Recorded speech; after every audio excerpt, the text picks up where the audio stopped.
Salut l'équipe des bûcherons et des fans de tronçonneuse style. L'objectif de cette tronçonneuse, c'est qu'elle bouffe une 500i.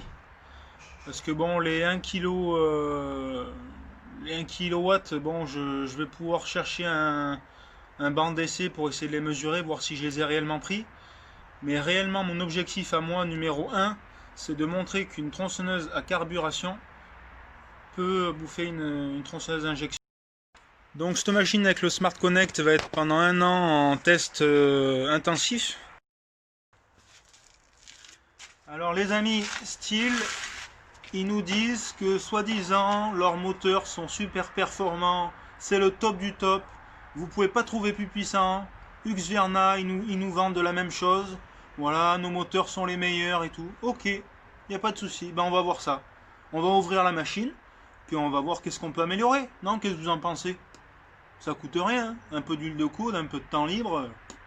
Voilà, là c'est les périodes des fêtes, donc du coup j'ai ralenti un peu mon rythme de travail, donc je me suis dit allez, pourquoi pas se lancer un défi, et puis surtout voir si les ingénieurs de ces marques leaders sont vraiment des ingénieurs topissimes. Donc on va voir ça. Allez, je commence à ouvrir le pot d'échappement, et puis voilà, on va reprendre la petite vidéo pour voir tout ça.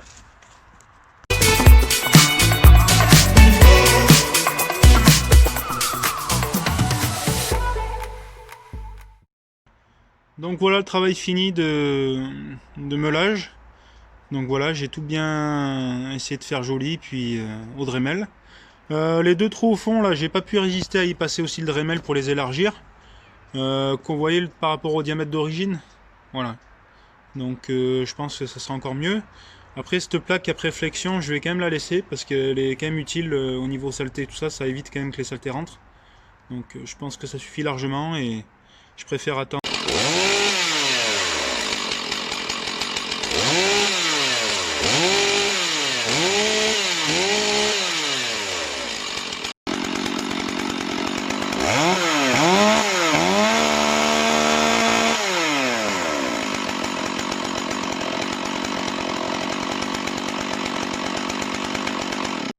Ouais, après ce petit test, j'hésite quand même à enlever la petite plaque à l'arrière. J'hésite. Ouais, j'allais oublier.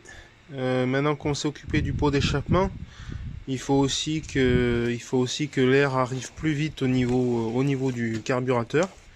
Donc, je vais faire une petite modification de ce côté-là, sur la boîte à air. Donc, je vais me contenter à faire des trous ici.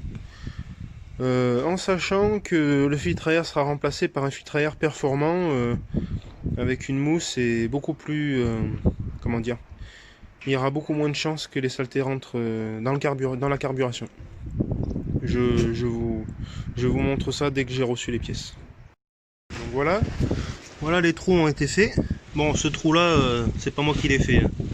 Elle est tombée sur une branche l'autre fois, voilà. Donc voilà, les trous ont été faits. Donc comme vous pouvez le voir par rapport au filtre à air, ça tombe vraiment pile en face du filtre à air. Donc là on peut pas faire mieux. Donc l'air va être directement aspiré par ces trous.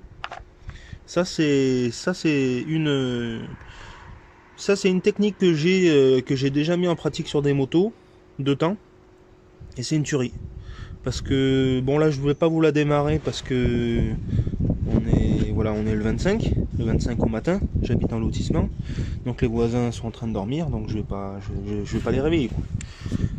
Ce qui est sûr, c'est que je vais avoir un nouveau réglage carbu à faire, parce que du coup, comme j'ai plus d'air qui rentre, et ben, je vais devoir augmenter la richesse.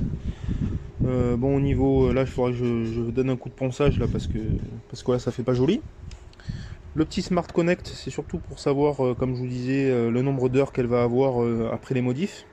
Voilà, et ça pour juger sa longévité au niveau moteur. Chose qui ne devrait pas trop changer, je l'espère. En tout cas, je vous dis à très vite pour de nouvelles aventures. J'allais oublier, pensez à vous abonner, mettez un petit pouce bleu, la petite cloche, enfin voilà, tout le bazar. Et puis on se retrouve pour la dernière étape, quand j'aurai reçu les pièces et le montage et le test final. Et surtout le duel contre la 500i.